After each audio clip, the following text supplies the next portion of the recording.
बुंदेलखंड के दमोह से आई यह खबर सिर्फ एक आपराधिक वारदात नहीं बल्कि सामाजिक सोच पर बड़ा सवाल है। एक तरफ देश बराबरी और सामाजिक न्याय की बात करता है, दूसरी तरफ एक दलित दिव्यांग दूल्हे को सिर्फ घोड़ी चढ़ने की वजह से दबंगों ने घोड़ी से उतार कर पीट दिया। शादी की खुशियां मातम में बदल गईं, रस्मों के बीच बवाल मच गया और पूरे गांव में तनाव फैल गया। सवाल है, क्या आज भी दलित दूल्हे का घोड़ी चढ़ना कुछ लोगों को मंजूर नहीं है? मध्य प्रदेश के दमोह जिले के हटा थाना क्षेत्र के बिजौरी पाठक गांव से दलित उत्पीड़न की बेहद शर्मनाक तस्वीर सामने आई। यहां रछवाई रस्म के दौरान दलित समाज के 23 वर्षीय दिव्यांग दूल्हे गोलू अहरवार को दबंगों ने घोड़ी से उतारकर बेरहमी से पीट दिया। आरोप है कि दबंगों ने न सिर्फ जाति सूचक गालियां दी बल्कि परिवार के विरोध करने पर दूल्हे और उसके परिजनों के साथ भी मारपीट की। इस पूरी घटना का वीडियो भी सामने आया है, जो अब इलाके में चर्चा का विषय बना हुआ है। मंगलवार शाम करीब 5 बजे गोलू अहरवार की रछवाई रस्म निकाली जा रही थी। इसके बाद उसकी बारात छतरपुर जिले के बूढ़ी सेमरा गांव जानी थी। परिवार में शादी की खुशियां थीं, रस्में निभाई जा रही थीं, लेकिन तभी गांव के कुछ दबंगों ने, जिसमें गुप्पू लोधी, विश्वनाथ लोधी, बिशु लोधी और चीनू लोधी ने घोड़ी चढ़ने पर आपत्ति जताई। आरोप है कि उन्होंने जाति सूचक टिप्पणियां की और कहा कि दलित दूल्हा घोड़ी पर नहीं चढ़ सकता।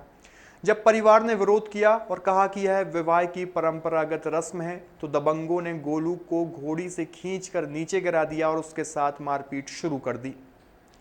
बताया जा रहा है कि दिव्यांग दूल्हे को बचाने जब उसकी बहन मनीषा और अन्य परिजन पहुंचे तो उनके साथ भी मारपीट की गई। दूल्हे की मां विद्या अहरवार का आरोप है कि मारपीट के दौरान उनकी बेटी के साथ भी बदसलूकी हुई और कुछ सोने के जेवर भी गायब हुए। यानी मामला सिर्फ जातीय उत्पीड़न तक सीमित नहीं बल्कि हिंसा, लूट और सामाजिक अपमान तक पहुंच गया। घटना के बाद शादी का माहौल पूरी तरह तनाव में बदल गया। दलित समाज के लोग दूल्हे को लेकर सीधे हटा थाने पहुंचे और शिकायत दर्ज कराई गई। पुलिस ने मामले की गंभीरता को देखते हुए आरोपियों के खिलाफ SC/ST एक्ट सहित अन्य धाराओं में FIR दर्ज की। हटा थाना प्रभारी सुधीर बेगी के मुताबिक आरोपियों की गिरफ्तारी के प्रयास शुरू कर दिए गए हैं और गांव में अतिरिक्त पुलिस बल भी तैनात किया गया है ताकि किसी और तरह का तनाव न बढ़ सके। यह घटना सिर्फ एक गांव की कहानी नहीं बल्कि उस सामाजिक मानसिकता की परतें खोलती है जहां आज भी दलित दूल्हे के घोड़ी चढ़ने को कुछ लोग अपनी कथित श्रेष्ठता पर चोट मानते हैं। देश के अलग अलग हिस्सों में समय समय पर ऐसी घटनाएं लगातार सामने आती हैं जहां दलित समाज की शादियों, बारातों और परंपराओं को दबंगई के जरिए रोकने की कोशिश की जाती है। दमोह की यह घटना उसी कड़ी की एक और भयावह तस्वीर बनकर सामने आई।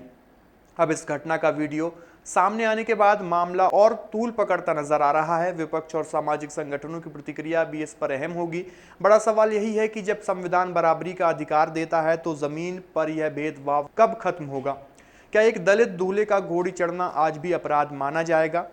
दमोह की यह तस्वीर सिर्फ कानून व्यवस्था का मामला नहीं बल्कि समाज के सामने आई एक कड़वी सच्चाई है। जहां शादी जैसे पवित्र मौके पर भी जाति के नाम पर हिंसा हो, वहां बवाल सिर्फ आरोपियों पर नहीं, व्यवस्था और सोच दोनों पर उठते हैं। क्या इस घटना में सिर्फ FIR से न्याय होगा या दबंग मानसिकता पर भी चोट होगी? सबसे बड़ा सवाल अब यही है। इस पूरी खबर को लेकर आपकी क्या राय है? कमेंट बॉक्स में अपनी प्रतिक्रिया जरूर दीजिए और देखते रहिए सबकी खबर। शुक्रिया।